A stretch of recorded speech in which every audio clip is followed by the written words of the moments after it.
Bonjour peuple de Dieu, bien-aimés en Christ.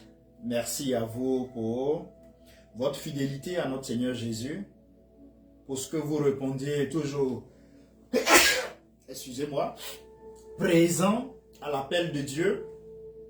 Merci pour votre présence dominicale, ce temps-là que vous consacrez au Père Céleste, pour lui témoigner votre reconnaissance, votre amour, pour lui témoigner la joie que vous avez à vous rendre à la maison de l'Éternel, à être avec lui, à le glorifier, à le magnifier. Que le Seigneur vous bénisse et qu'il comble vos vies à tous égards. Bonjour à chacun d'entre vous et pour ceux aussi qui nous suivent en ligne, recevez nos salutations. Soyez bénis et comblés là où vous êtes, le pays dans lequel vous vous trouvez, le continent sur lequel vous êtes. Recevez les salutations. Que le Saint-Esprit vous visite au travers de ce message que nous sommes en train de donner, au travers de cet amour qui est manifeste, au travers de la présence de notre Seigneur Jésus au quotidien dans votre vie. Oui, je vous dis merci. Merci parce que vous n'hésitez pas à manifester de l'amour vraiment pour le Seigneur. Et cela est très important. Nous allons prier pour rentrer, poursuivre le thème sur lequel nous sommes depuis plusieurs semaines. Nous rappelons que le thème de l'année au niveau de l'église évangélique City of Accomplishment Ministry, c'est la prière. La prière. Et depuis plusieurs dimanches, nous sommes posé une grande question problématique. Pourquoi devons-nous prier? Pourquoi devons-nous prier? Et nous avons évoqué 7 raisons pour lesquelles nous devions prier. Et nous avons présenté 3 raisons. Aujourd'hui, ça va être la 4e. Mais bien avant, prions. Dieu notre Père, nous bénissons ton nom. Te rendons toute la gloire. Merci pour ta présence. Merci pour ce moment. Merci pour la louange, l'adoration. Merci pour les offrandes. Merci pour... Père, les requêtes qui sont montées à toi, bénis toutes choses, glorie, que tout participe à te glorifier, à tout ramener à toi. Sois élevé, excellent Père. C'est dans le beau et précieux nom de notre Seigneur Jésus que nous avons prié. Amen. Comme je le disais, depuis 3 dimanches, nous nous sommes engagés à répondre à une grande question qui, dans la vie du chrétien, est un élément très important. Pourquoi le chrétien doit-il prier? Et comme je vous l'avais dit la première fois, c'est une question qu'un de mes enfants m'avait posée. Pourquoi est-ce qu'on doit prier? Pourquoi est-ce qu'on doit prier? Et nous avons évoqué 7 raisons.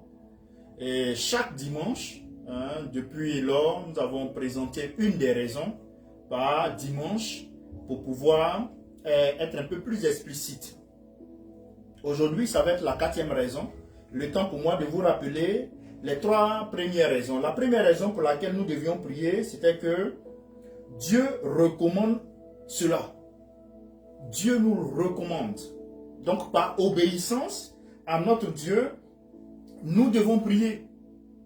Par obéissance à Dieu, en tant que chrétien, tu n'es plus maître de toi. Tu es soumis à Dieu, tu es soumis à Jésus-Christ. Parce que nous avons quitté un joug d'esclavage pour le joug de Jésus.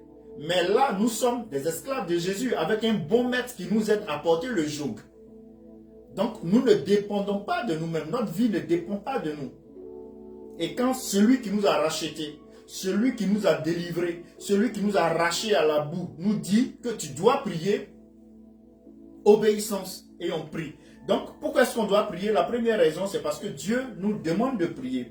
La seconde raison que nous avons évoquée, c'est que la prière est le moyen choisi par Dieu pour donner aux chrétiens les bénédictions qui sont les leurs, pour que les chrétiens puissent obtenir leurs bénédictions. Donc, tu veux être béni, demeure dans la prière. Tu veux être béni, pratique la prière. Tu veux être béni, prie. C'était là la 2e raison. Tu veux être béni, prie. C'était là la 2e raison. Et la 3e raison, c'était dimanche passé, c'était que la prière est le secret de la plénitude de la joie. pour le chrétien, pour le croyant. Tu te dois d'être en joie, parce que Jean 16, 24 le dit, hein, demandez, vous recevrez. Jusque-là, vous n'avez rien demandé à mon nom. Demandez, vous recevrez, afin que votre joie soit parfaite. Donc la plénitude de la joie du chrétien se retrouve dans la prière. Cette connexion-là au Père Céleste, cette connexion-là à Dieu, qui t'engage et qui te présente à Dieu, qui permet à Dieu de voir ta vie, de voir ton cœur, de voir ton quotidien, de transformer ton être intérieur et de recevoir de lui. Et aujourd'hui, oui, la quatrième raison qui nous réunit, frères et sœurs, c'est la prière, remède à tous nos maux et l'issue hors de tous nos soucis et de toutes nos anxiétés. Donc la prière, le remède à tous nos maux, tous nos soucis et toute anxiété. Vous allez vous tenir debout, nous allons lire les deux textes bibliques qui vont soutenir cette réflexion matinale.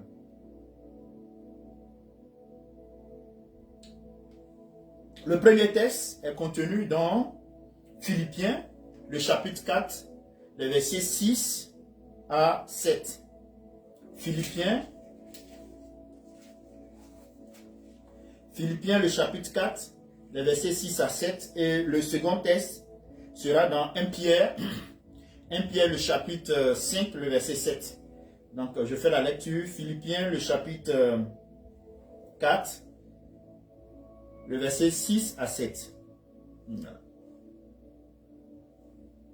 Ne vous inquiétez de rien, mais en toute chose, faites connaître vos besoins à Dieu, par des prières et des supplications, avec des actions de grâce. Et la paix de Dieu, qui surpasse toute intelligence, gardera vos cœurs et vos pensées en Jésus-Christ. Amen. Le second texte, 1 Pierre chapitre 5, le verset 7. Déchargez-vous sur lui de tous vos soucis, car lui-même prend soin de vous. Déchargez-vous sur lui de tous vos soucis, car lui-même prend soin de vous. Veuillez vous asseoir. Merci bien. Depuis plusieurs semaines, nous cherchons à répondre à cette grande question. Pourquoi est-ce que nous devons prier? Nous, les croyants. Pourquoi est-ce que le chrétien doit prier? Et aujourd'hui, la quatrième raison, c'est que la prière se présente comme le remède à tous nos maux, à toutes nos difficultés, à tous nos soucis, à toutes nos anxiétés. Je crois que déjà, même si je m'arrête là, tu comprends de façon très explicite la raison pour laquelle tu dois prier. La raison pour laquelle tu dois prier. Mais comme nous avons un peu de temps, je vais aller un peu en profondeur pour justifier cette position. Que la prière se présente en effet comme le remède. Le remède. Je n'ai pas dit l'un des remèdes, je dis le remède à nos maux. Si la prière est le moyen d'obtenir ce que nous désirons, elle est aussi le remède à tous nos maux, frères et sœurs. Le moyen de nous délivrer de nos peines et de nos soucis. C'est le moyen de nous délivrer de nos peines et de nos soucis. Et comme nous l'avons lu tantôt, en Philippiens chapitre 4, le verset 6 à 7, il nous a dit à l'intérieur, ne vous inquiétez de rien, mais en toute chose, faites connaître vos besoins à Dieu par des prières et des supplications, avec des actions de grâce. Et la paix de Dieu qui surpasse toute intelligence gardera vos cœurs et vos pensées en Jésus-Christ. La paix de Dieu qui surpasse toute intelligence gardera vos cœurs et vos pensées en Jésus-Christ. En Jésus-Christ. Frères et sœurs, il paraît impossible de ne jamais faire de soucis Cela paraît impossible d'avoir un être humain qui n'a pas de soucis. Nous avons tous des raisons de nous inquiéter. Que ce soit dans le milieu du travail, à notre travail, que ce soit à la maison, que ce soit à l'école, que ce soit dans la rue, nous avons des raisons de nous inquiéter. Mais ici, le conseil que nous donne l'apôtre Paul, c'est de transformer nos soucis en prière. C'est de transformer ton souci en prière. Quel est ton souci actuellement? Transforme ce souci en prière. Quelles sont tes attentes actuellement? Transforme ces attentes en prière. Ce n'est pas le moment d'être là à pleurnicher. Ce n'est pas le moment d'être là à s'apitoyer sur son sort. Ce n'est pas le moment d'être là à rester dans une dimension, dans un esprit de négativité. Non. Tu souffres. C'est une réalité. Prie. C'est difficile.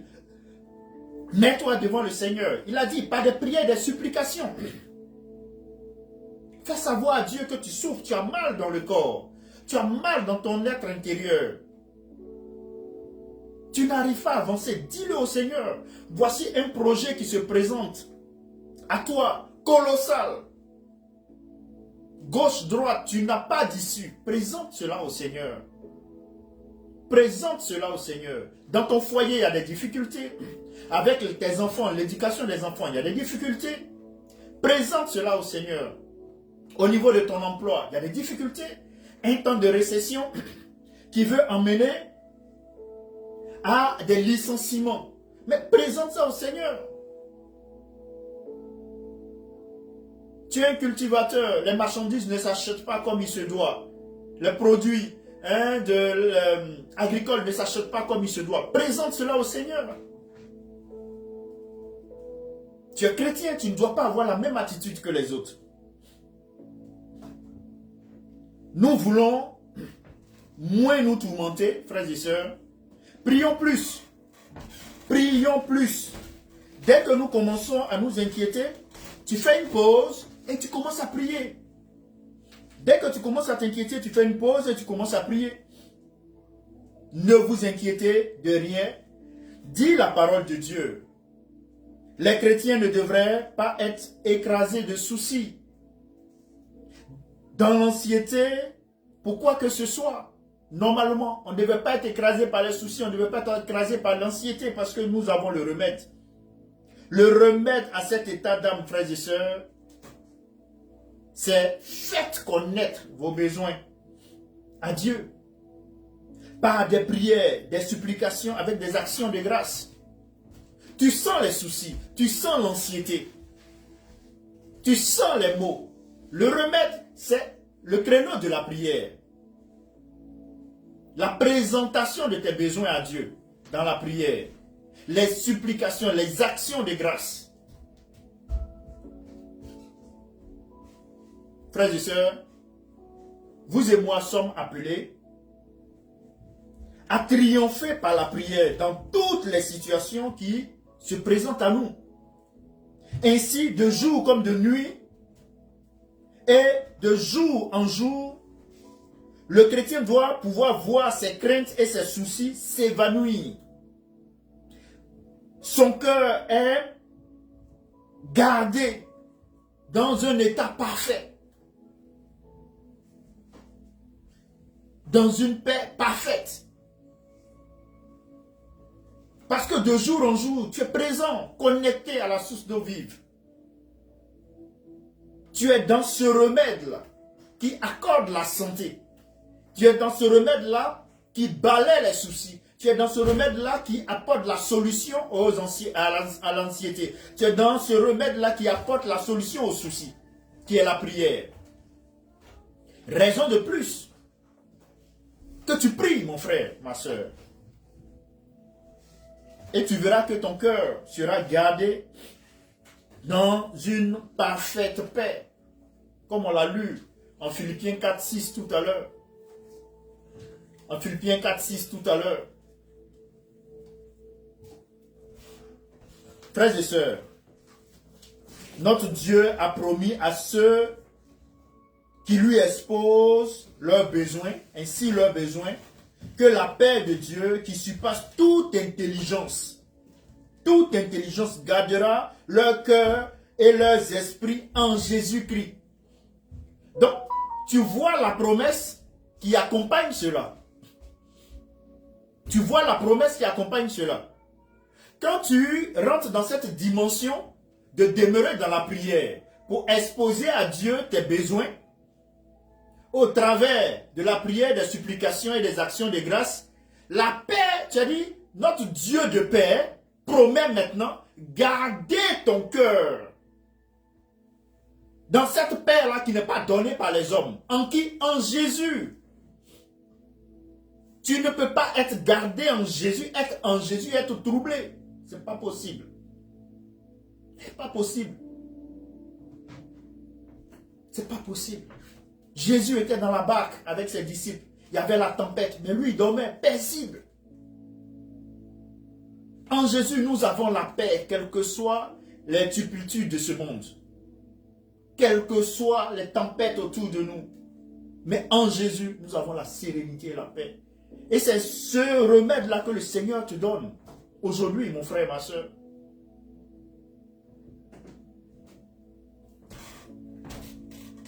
Se mettre en souci, frères et sœurs, est vraiment un péché. Car c'est l'opposé de la confiance. Aujourd'hui, chrétien, le Seigneur te dit que tu ne dois pas te mettre en souci. Voici le remède des soucis. Voici le remède des maux. Voici le remède de l'anxiété. Mais aujourd'hui, si je pouvais là vous projeter un pourcentage, c'est-à-dire un tableau, vous allez voir que les personnes les plus anxieuses, ce sont les chrétiens. Les personnes qui manifestent plus de soucis, ce sont les chrétiens. Des personnes à problème, ce sont les chrétiens. C'est ceux-là qui n'ont aucune assurance d'eux, qui n'ont aucune confiance en eux, qui se promènent ça et là, de communauté en communauté, qui se promènent ça et là, d'homme de Dieu en homme de Dieu. Parce que ces personnes-là ne croient même pas que la parole de Dieu est vivante et pouvant les sauver. Mais croient en une personne. Se promener comme on appelle, d'homme riche en homme riche pour chercher des solutions. Parce qu'elles ne croient même pas que la parole de Dieu qui est vivante peut leur apporter la solution. Et d'autres même vont aller même accepter des promesses de féticheurs, de marabouts. Et d'autres même se retrouvent dans les horoscopes.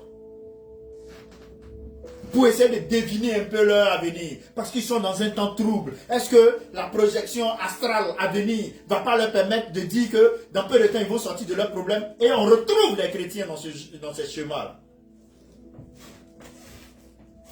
Mais quand tu t'habilles du manteau du souci, de l'autre côté tu t'opposes à la confiance. De l'autre côté tu dis que Jésus ne peut pas t'aider.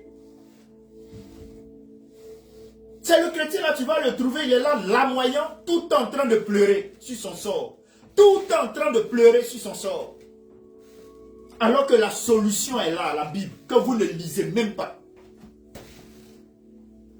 On vous la lit toujours par procuration. Les hommes de Dieu vont toujours vous la lire par procuration. Vous n'avez pas du temps.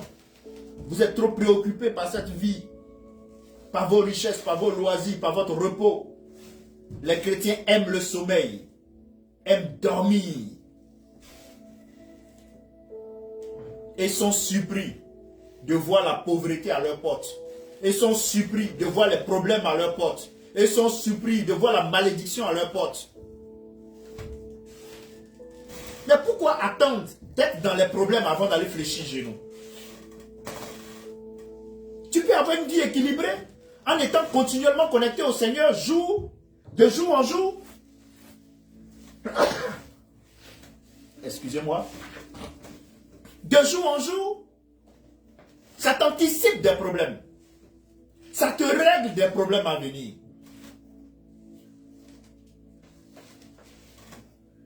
Frères et sœurs. Et cependant, combien de chrétiens s'en rendent sans cesse coupables?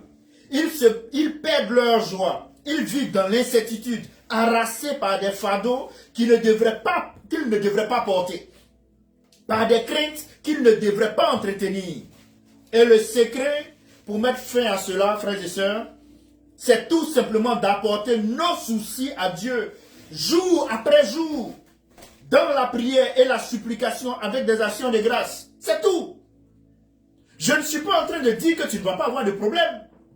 Je ne suis pas en train de dire que tu ne vas pas rencontrer des difficultés. Mais la Bible te dit, Philippiens 4, 6, 7 te dit, lorsque tu as rencontré le problème, lorsque tu as rencontré un souci, lorsque tu es face à un mal, lorsque tu es face à l'anxiété, apporte cela à Dieu. Et il te dit, par la suite au verset 7, qu'il promet de donner la paix. Ramenons à Dieu ce qu'il nous a dit. Il promet de nous donner la paix. Mais pourquoi promener des regards inquiets, ça et là? Nous trouvons dans le même commandement, sous une autre forme, comme on l'a lu tout à l'heure dans 1 Pierre, le chapitre 5, le verset 7, déchargez-vous sur lui de tous vos soucis, car lui-même prend soin de vous. Déchargez-vous sur lui de tous vos soucis, car lui-même prend soin de vous. Frères et sœurs, porter nous-mêmes nos soucis, nos tensions, nos luttes quotidiennes, c'est montrer que nous ne faisons pas totalement confiance à Dieu dans notre vie. C'est montrer que nous ne faisons pas confiance à Dieu dans notre vie. Faire confiance exige, frères et sœurs, de l'humilité. Faire confiance exige de l'humilité. Humilité pour connaître qu'il s'occupe de nous, pour admettre notre besoin et laisser les autres membres de la famille de Dieu aussi nous aider.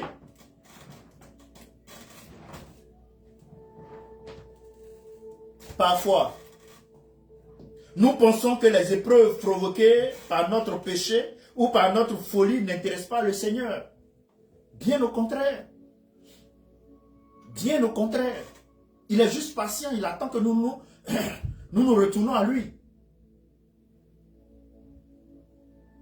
Mais si nous nous repentons et lui demandons pardon, il portera même le poids de ses luttes. Voilà pourquoi lorsque tu es dans un péché ou lorsque tu es face à une difficulté, mais repens-toi. Rétablis ta relation avec le Seigneur. Tu vas voir combien de fois le Seigneur lui-même va intervenir dans ta situation. C'est tout ce qu'il attend. Notre Dieu nous a donné le libre arbitre. Voilà pourquoi il demande qu'on lui donne accès à notre vie. Et il intervient.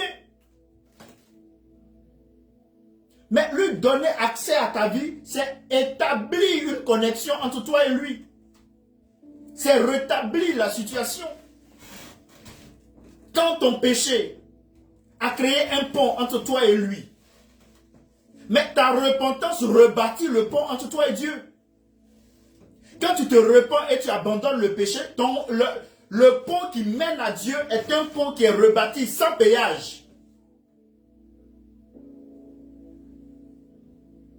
Tu as accès direct à Dieu. Repens-toi, abandonne le péché, fuis le péché. Et tu verras que Dieu a toujours été là. Il attendait ce moment-là pour te montrer sa puissance. Il attendait ce moment-là pour te montrer sa gloire. Mais tant que tu te comporteras comme l'araignée, avec une branche où tu t'es accroché, où tu as accroché le péché quelque part que tu ne veux pas lâcher, mais de l'autre côté tu veux l'action de Dieu dans ta vie, mais tu seras vomi. Et c'est ce type de chrétiens qu'on a aujourd'hui, assez, qui font beaucoup de bruit, qui ne vivent pas dans la sanctification, dans la vérité, dans la connexion avec le Seigneur, qui font beaucoup de bruit, qui racontent partout qu'ils souffrent en détail, étant auprès de Jésus. Qui racontent partout qu'ils sont tout le temps malheureux, étant auprès de Jésus. Mais parce que dans leur fond intérieur, ils n'abandonnent pas le péché. Jésus voit le fond de votre cœur. C'est ça que vous ignorez. Vous pouvez cacher cela aux hommes. Oui, vous pouvez cacher cela aux hommes. Mais Jésus te voit. La nuit, quand tu te déguises pour aller faire de fausses choses, Jésus te voit. L'œil physique ne te voit pas, mais l'œil de Dieu te voit. Sois sincère dans ta relation avec le Seigneur et rebâtis le pont qui a été brisé par le péché entre toi et Dieu, qui fait qu'il y a un fossé énorme. Tu peux rebâtir cela par la repentance et l'abandon du péché.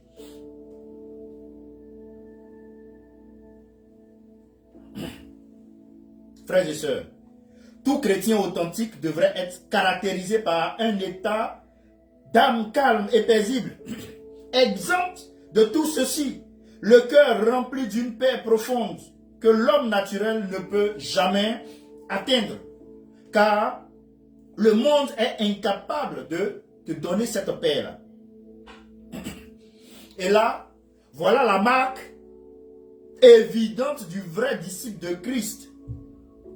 Toujours heureux, parce que tous ses fardeaux ont été déchargés sur son Sauveur. Tout enfant de Dieu devrait pouvoir se glorifier selon les paroles du psalmiste. Quand il dit au psaume 34, le verset 7, « Quand un malheureux crie, l'Éternel entend et il le sauve de toutes ses détresses. » Et il le sauve de toutes ses détresses. Mon frère, ma sœur, as-tu été délivré de toutes tes angoisses? Es-tu jour après jour affranchi de tous tes soucis et de tes inquiétudes? Tu peux jouir de cette délivrance aujourd'hui même. Posséder cette paix intérieure, cette libération de toute inquiétude. Tu peux jouir de cela. Tu peux jouir de cela. Le moyen de l'obtenir, c'est la prière. C'est de prier. Oui, de prier pour toutes choses, de prier avec persévérance jusqu'à ce que cette paix de Dieu qu'il a promise aux siens descende dans ton cœur et que, libre de toute anxiété, ta journée se termine avec des actions de grâce. Vous voyez le cheminement?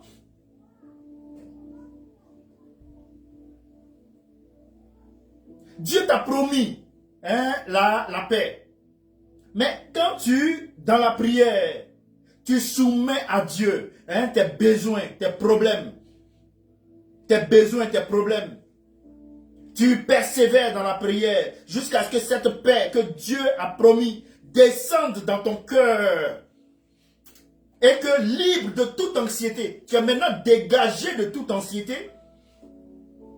Tu vois au soir de ta journée que tu as été béni. Et là maintenant, tu clôtures ta journée par des actions de grâce. Je vais vous donner la citation d'un évangéliste, un docteur évangéliste, docteur Wilson, qui fait un écriteau dans son bureau portant ces étranges paroles. Il dit ceci: pourquoi prier si l'on peut se mettre en souci? Et moi, quand j'ai vu ça, je suis d'accord avec lui. Pourquoi prier quand l'on peut se mettre en souci? On prie pour des personnes pour qu'elles reçoivent la guérison. Mais elles-mêmes, elles ne font que toujours proclamer leurs problèmes. Annoncer leurs problèmes. On te dit que tu es guéri au nom de Jésus. Au lieu de rentrer dans cette dimension de proclamation, d'acceptation, de vérification avec les versets bibliques qui vont dans ce sens, c'est toujours, moi je suis dans les problèmes, moi je suis dans les problèmes. Mais en ce moment, pourquoi tu viens prier? Si tu préfères les soucis, prends tes soucis et pars. On ne peut pas être là en train de prier pour toi, et toi de l'autre côté, au moment où on prie, pour que tes soucis disparaissent, pour que au travers de la prière, tes soucis soient réglés, toi de l'autre côté, tu fais l'apologie de tes soucis. Mais ça neutralise tout. Voilà pourquoi beaucoup ne sont pas exaucés. Beaucoup ne sont pas exaucés. Sinon, notre Dieu exauce. Le Dieu que moi je sais qui m'a appelé, il exauce.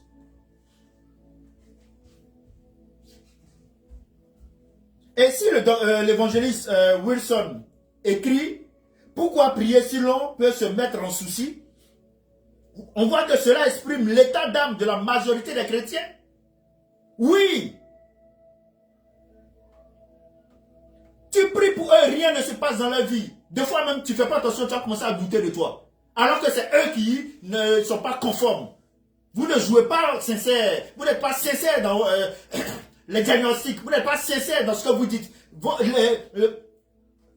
Soyez sincère dans vos relations avec le Seigneur. Les vérités à demi-teinte. Alors que par moments, c'est vous-même qui êtes le problème dans la situation. Et vous voulez être exaucé. Cela exprime l'état d'âme de la majorité des chrétiens. Ils se mettent en souci au lieu de prier. Vous vous mettez en souci au lieu de prier. Frères et sœurs, mais la prière, c'est la fin des soucis. C'est le secret d'une paix constante, quelles que soient les circonstances, en tout temps et en tout lieu. Je reprends. La prière, c'est le secret d'une paix constante, quelles que soient les circonstances, en tout temps et en tout lieu. Cela, frères et sœurs, pour ceux-là qui aiment toujours chercher le problème, quand on parle de la parole de Dieu, cela ne veut pas dire évidemment que le chrétien soit exempt d'épreuves. Mais, au sein même de la souffrance, le chrétien possède cette précieuse paix dans son cœur. Cela ne signifie pas qu'il ne soit jamais malade. Mais dans la maladie, il aura la présence constante du Saint-Esprit, son consolateur. C'est comme ça qu'il faut comprendre. Le chrétien, frères et sœurs, peut avoir tout comme un autre, ses problèmes à résoudre. Mais il en trouvera la solution en les apportant à Dieu d'un cœur libéré de toute crainte et de toute anxiété. De toute crainte et de toute anxiété. Ça doit être là l'attitude du chrétien. Et un chrétien, frères et sœurs, peut apporter au Seigneur ses fardeaux jour après jour et lui laisser, de sorte qu'il jouisse d'une paix totale et constante, quoi qu'il arrive. Et le moyen de parvenir à cet état, c'est de prier avec persévérance, de prier régulièrement, apportant à Dieu avec des actions de grâce. Avec des actions de grâce. Oui, vous ne donnez pas, vous n'êtes pas béni. Mais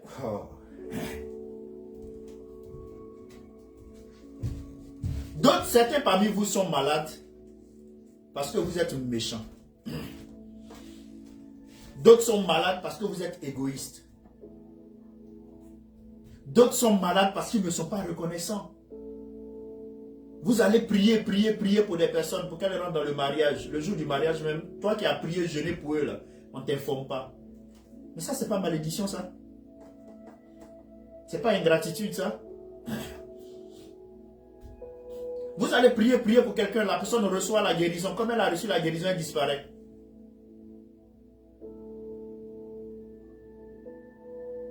Mais la guérison dans la vie d'un être humain, mais c'est un élément qui n'est pas forcément l'essentiel pour le salut.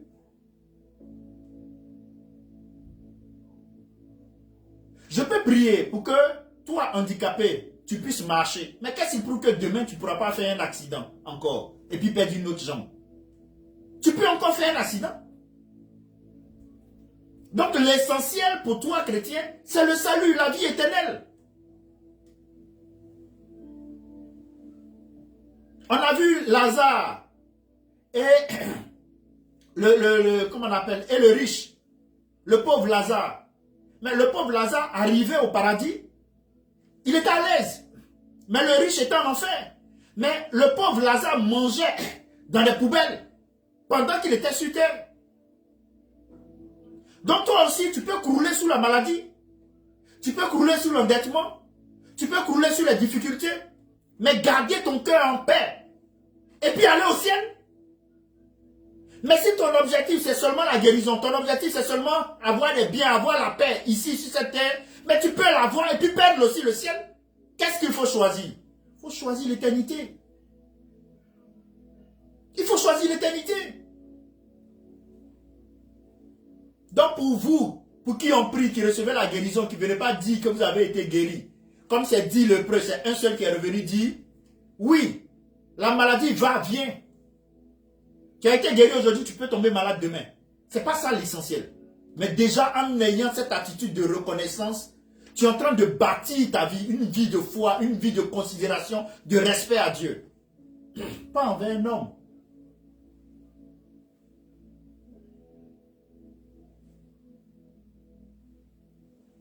Soyons persévérants dans la prière.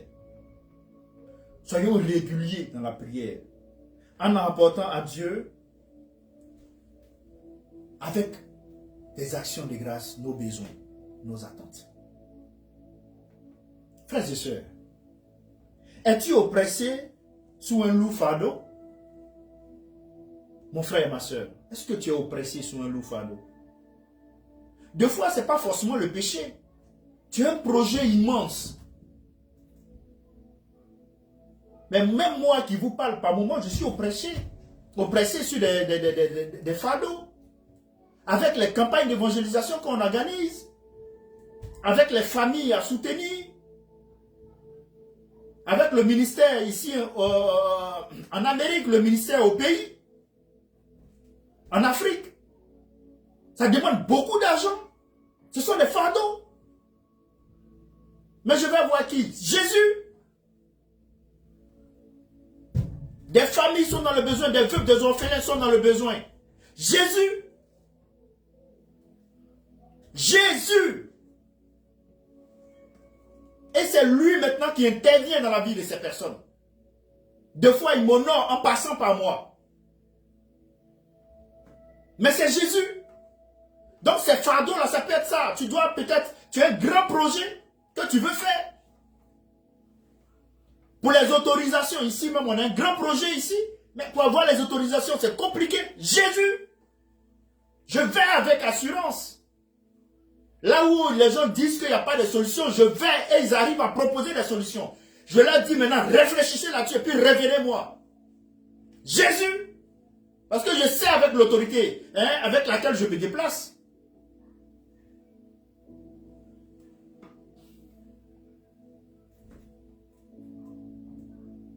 Si tu es sous ce lourd fardeau, tu peux prier ainsi, jusqu'à pleine libération, en disant, oh, quel ami avons-nous, Jésus?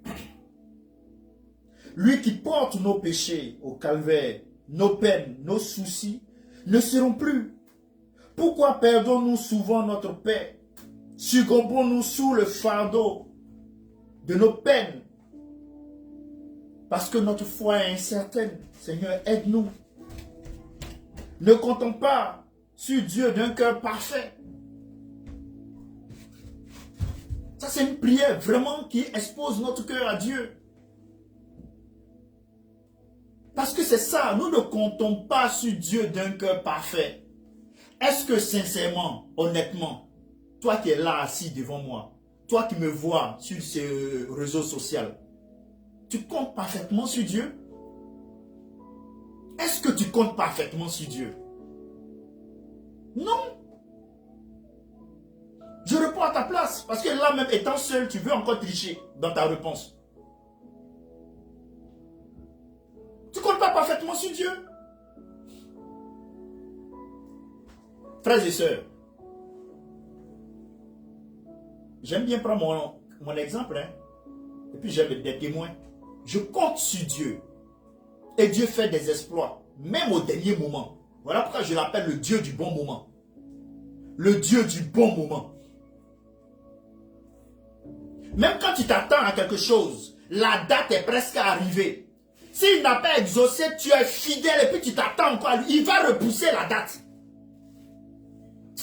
Oh, pourquoi est-ce que vous jouez avec Dieu?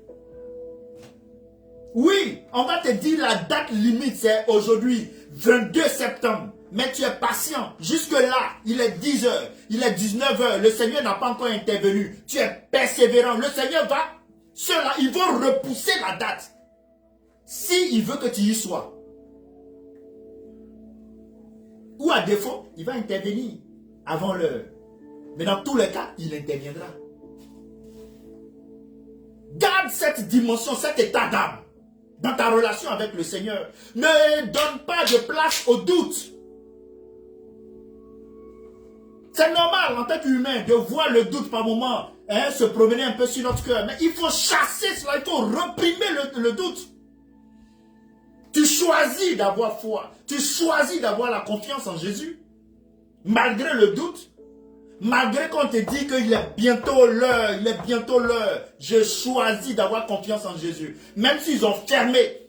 Qu'on me dit que la date est passée. Toi, on ne t'accepte pas. Jésus va trouver un créneau.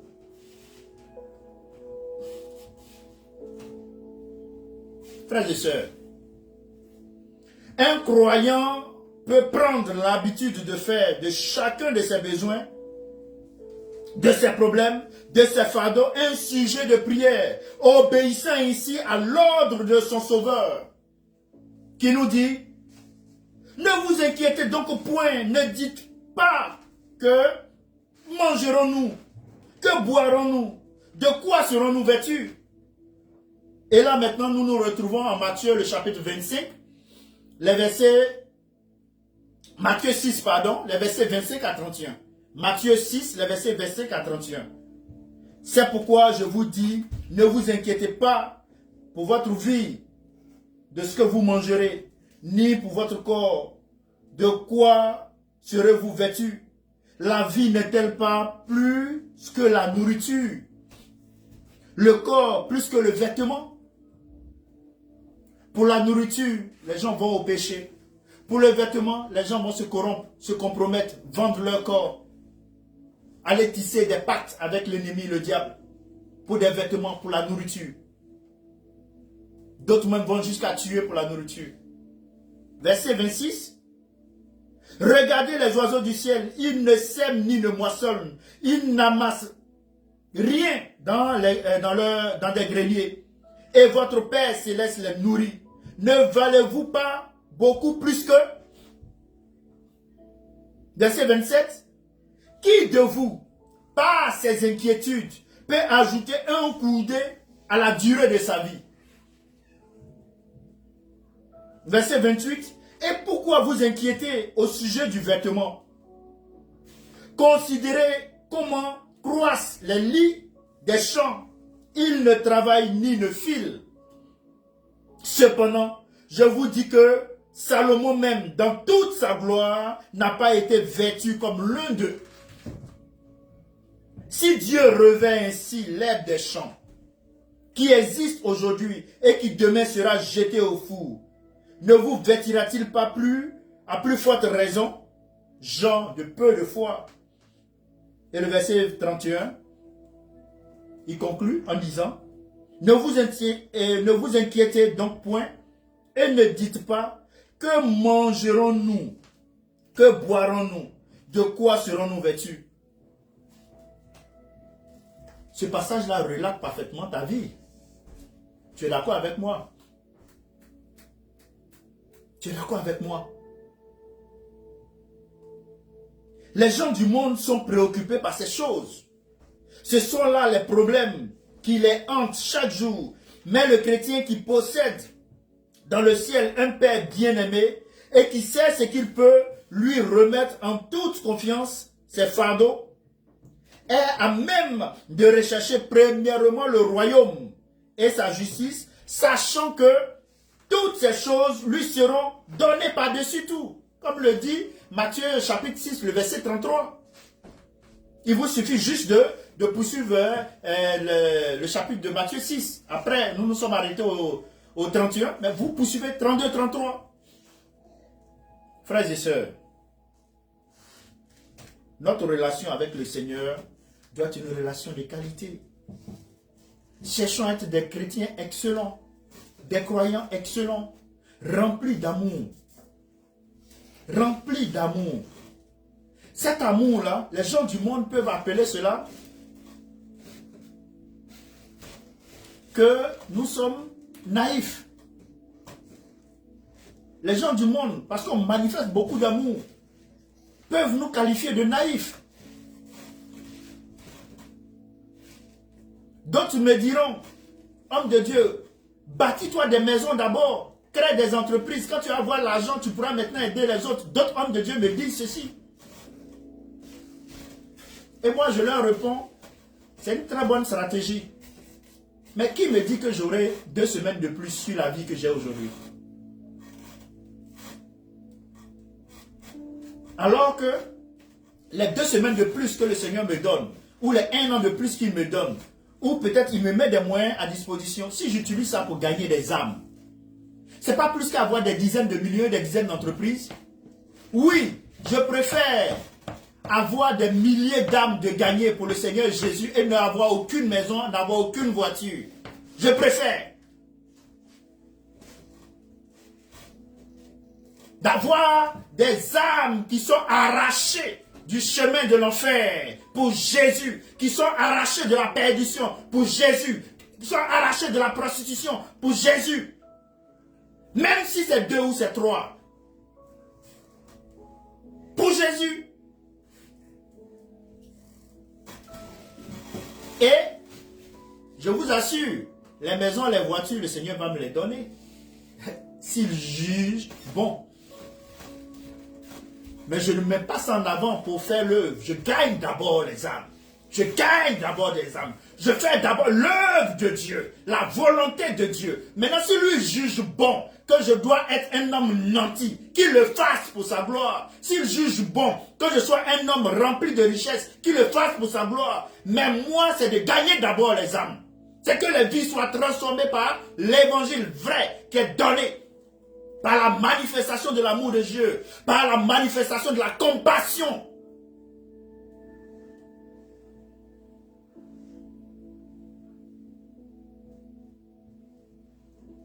Ainsi, en abandonnant sans cesse à Dieu tous ses soucis dans la prière, l'enfant de Dieu apprend à ne pas se mettre en peine du lendemain, mais à jouir d'une parfaite paix, jour après jour. À jouir d'une parfaite paix, jour après jour. Jour après jour. Jour après jour. Cherche à manifester l'amour de Dieu autour de toi. Ce que tu veux qu'on te fasse, il faut le faire aussi à l'autre. La meilleure manière pour moi d'être riche, je vous l'ai toujours dit, c'est de donner. Parce que plus tu donnes, plus plusieurs te donneront. Mais mieux, plus tu donnes, plus le meilleur des donateurs te donnera. On l'appelle Jésus-Christ. Oh là là, tu n'as pas compris, sinon tu allais dire Amen. Tu n'as pas compris. Plus tu donnes avec amour, plus tu partages avec amour, le meilleur des donateurs, le plus puissant des donateurs, qu'on appelle Jésus-Christ, toujours bénis ton grenier. Va toujours bénir ton grenier. Ton grenier ne sera pas vide. Tu ne mourras pas de faim. Tu ne mourras pas comme un SDF. Tu auras toujours un abri. Parce que tu donnes avec amour. Parce que tu partages avec amour. Parce que ce que tu veux pour toi, tu le fais aux autres. Donc Dieu suscite autour de toi des personnes qui vont aussi venir bénir ta vie. Oui. C'est une vérité biblique qui est tellement simple. Mais l'égoïsme fait que beaucoup perdent leur bénédiction. La méchanceté fait que beaucoup perdent leur bénédiction.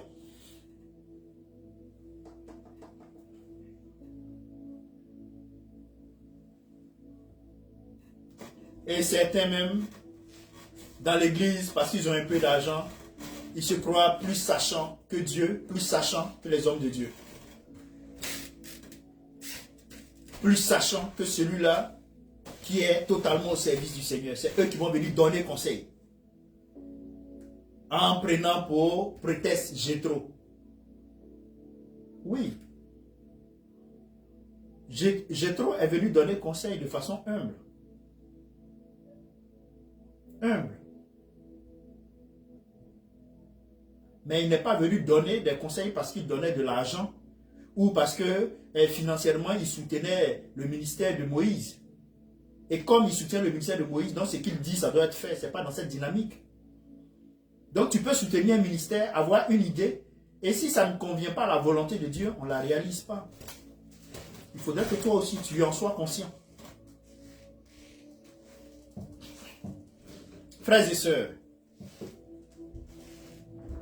notre Seigneur, Jésus-Christ, nous appelle à ne pas nous inquiéter à propos des besoins auxquels Dieu a promis de pouvoir, car cela a des effets néfastes.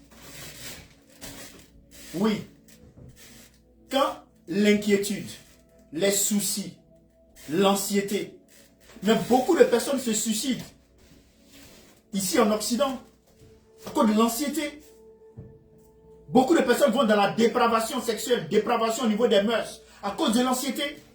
Beaucoup de personnes vont se mettre à consommer la drogue, l'alcool, à cause de l'anxiété.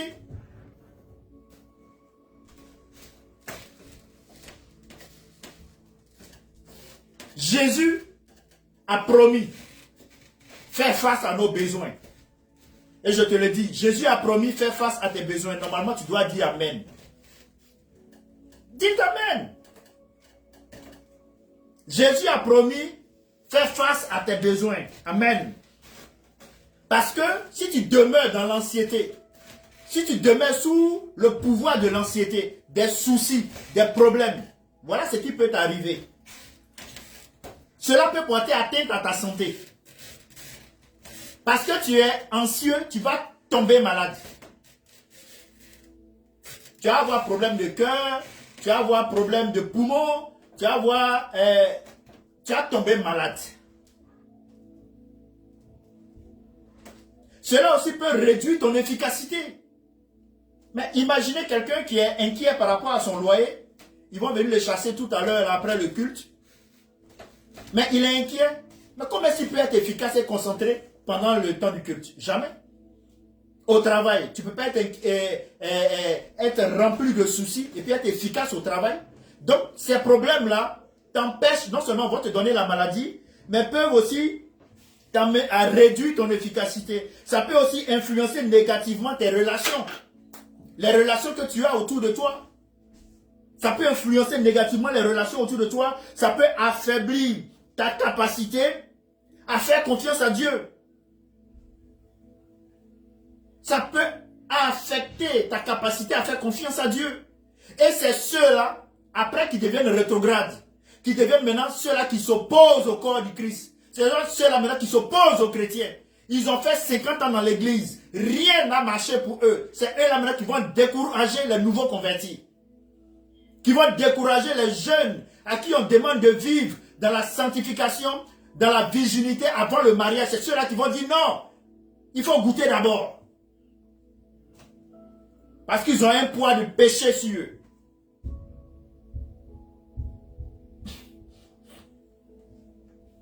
Mon frère et ma soeur, quel est l'impact de l'inquiétude sur ta vie?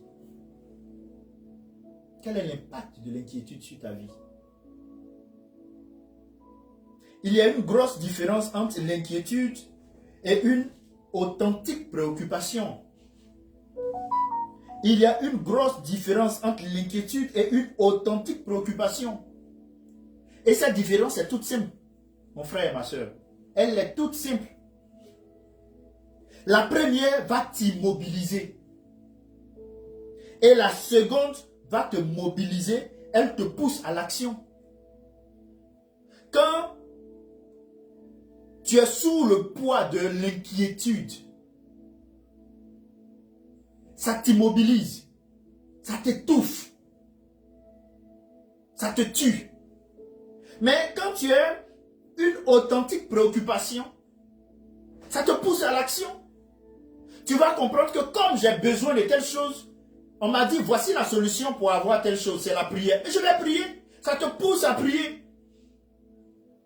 Mais quand Quand tu es sous le poids de l'inquiétude, tu es tétanisé. Même pour prier, tu n'arrives pas à prier. Que cela soit brisé dans le nom de Jésus et que le Seigneur vous donne une authentique préoccupation qui vous pousse à l'action. Qui vous pousse à l'action, qui vous mobilise à prier, qui vous encourage à prier, qui vous donne d'avoir une vie de sanctification, de vérité, de sincérité dans votre relation avec le Seigneur, qui vous emmène à vous repentir de vos péchés, à rétablir le pont entre Dieu et vous, et de telle sorte que vous puissiez aller communiquer avec le Seigneur en abandonnant le péché. Que cela se fasse dans vos vies dans le nom de Jésus. Frères et sœurs, je vais finir. Je vais clôturer mon message par ceci. Puisque la prière, frères et sœurs, est le moyen divin de nous affranchir de nos angoisses et de nos soucis, frères et sœurs, tu peux conclure pour moi, qu'est-ce qu'il faut faire? J'entends pas. Qu'est-ce qu'il faut faire? Je reprends. Peut-être que vous n'avez pas suivi. Puisque la prière est le moyen divin de nous affranchir de nos angoisses et de nos soucis. Frères et sœurs, qu'est-ce qu'on doit faire? Nous devons apprendre à prier. Voilà. Nous devons apprendre à prier. Nous devons prier. Tu dois prier. Donc, mon frère, ma sœur, pourquoi est-ce qu'on doit prier? Nous devons prier parce que la prière est le remède à tous nos maux. Le mal atteint le juste, mais l'Éternel l'en délivre. Tu peux connaître des problèmes. Tu connais des problèmes, tu es à l'intérieur même de ces problèmes-là. Prie. Fais-toi aider par des frères et des sœurs, par ton pasteur, par l'homme de Dieu qui est établi sur toi. Si tu n'en as pas, bon, déjà pour ceux qui sont en ligne, vous pouvez nous écrire, on peut établir le contact et puis vous aider dans ce sens. Vous aider dans cette marche-là qui vous fera tant de bien avec le Seigneur Jésus. Jésus est réel. De la même manière tu me vois, Jésus est aussi réel. De la même manière tu m'entends, on entend comme ça le Seigneur. Je t'invite à lui faire confiance. Nous allons prier pour mettre fin à ce moment. Excellent Dieu, nous bénissons ton nom. Nous te rendons toute la gloire. Merci pour tes bienfaits dans nos vies. Merci pour cette 4e raison. Nous prions que nos cœurs soient disposés. Nous avons entendu. Nous nous engageons à appliquer cela.